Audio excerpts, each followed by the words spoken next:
जिल्ह्यात मुख्यतः घाटाखालच्या खामगाव, शेगाव, मलकापूर, नांदुरा, मातोळा, संग्रामपूर या भागामध्ये मोठ्या प्रमाणात चक्रीवादळाने थैमान घालत एकच धुमाकूळ घातलाय।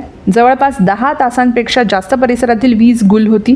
पण त्यातच बुलढाण्यातील खामगाव येथे वर्दळीच्या बस स्थानक परिसरात रात्री खुणाचा थरार रंगला। या घटनेमुळे खामगावात एकच खळबळ उडाली आहे।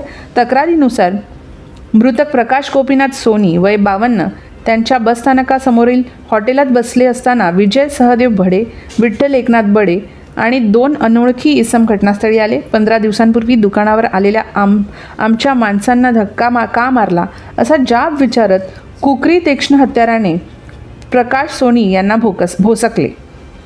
छातीत घाव लागल्याने सोनी यांचा घटनास्थळीच मृत्यू झाला। घटनेनंतर आरोपी घटनास्थळावरून पळून जात असताना प्रत्यक्षदर्शींनी एका आरोपीस पकडले। काहींच्या हाताला झटका देत पकडलेला आरोपी खामगाव बळापूर रस्त्याने धावत सुटला। संतप्त जमावाने पाठलाग करून आरोपीस पकडले। त्यावेळी घटनास्थळी वेळीच पोलीस दाखल झाले आणि त्यामुळे पुढील अनर्थ टळला।